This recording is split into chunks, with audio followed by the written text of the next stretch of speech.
প্রিয় শিক্ষার্থী বন্ধুরা, আসসালামু আলাইকুম।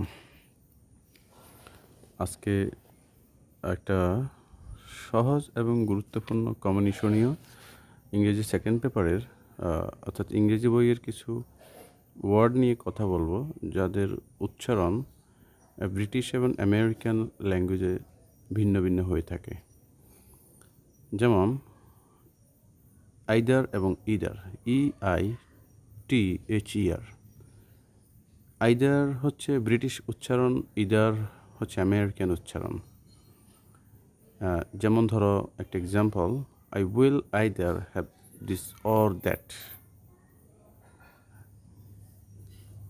মানে আমি এটা নেব, না হলে আমি ওইটা নেব, আমি দুটো নেব না।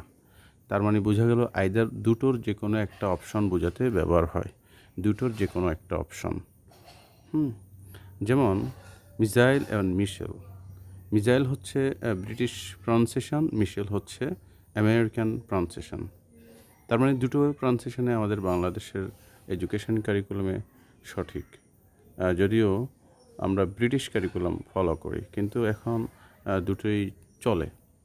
তারপর হচ্ছে লেজার এবং লেজার। লেজার হচ্ছে ব্রিটিশ এবং লেজার হচ্ছে আমেরিকান। এরপরে 4 নাম্বার যদি দেখি, নাইদার এবং নিদার। নাইদার হচ্ছে ব্রিটিশ উচ্চারণ, নিদার হচ্ছে আমেরিকান উচ্চারণ।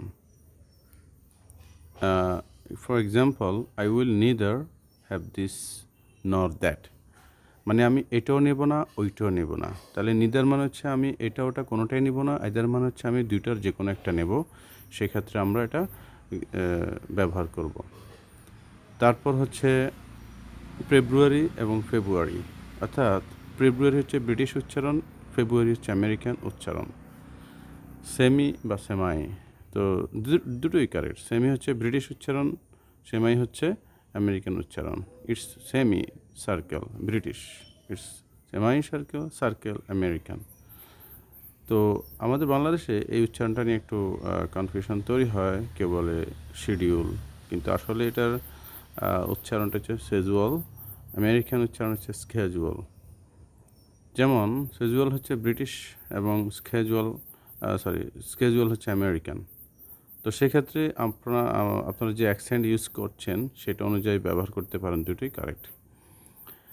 তারপর আর কিছু কমন শব্দ যেটা আমেরিকান উচ্চারণ এবং ব্রিটিশের মধ্যে একটু ভিন্ন আছে, যেমন ভিটামিন, আর আমেরিকা তার ভাইটামিন বলে। যেমন you need to take some vitamin, এটা ব্রিটিশ, আর you need to take some vitamin এটা হচ্ছে আমেরিকান। গ্যারেজ এবং গারাজ দুটোই কারেক্ট। গ্যারেজ হচ্ছে ব্রিটিশ প্রনাউন্সিয়েশন, গ্যারেজ হচ্ছে আমেরিকান প্রনাউন্সিয়েশন। তারপর হচ্ছে ওয়াটার। ওয়াটার হচ্ছে এটাকে আমরা ব্রিটিশ উচ্চারণ বলি, কিন্তু এটা আমেরিকান উচ্চারণও সেম। যেমন ওয়াটার, যদি এটা আমরা এভাবে বলি সেটা আমেরিকান, আর ব্রিটিশরা কীভাবে বলে জান, সেটা হলো একটু ভিন্ন, সেটা হচ্ছে ওয়াটার। হ্যাঁ, একটু প্রায় কাছাকাছি, দুটোই সেম।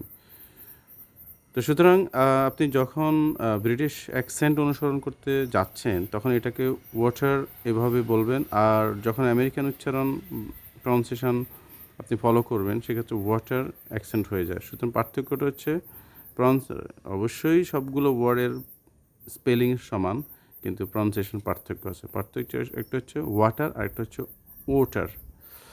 আজকের মতো এখানেই সমাপ্তি।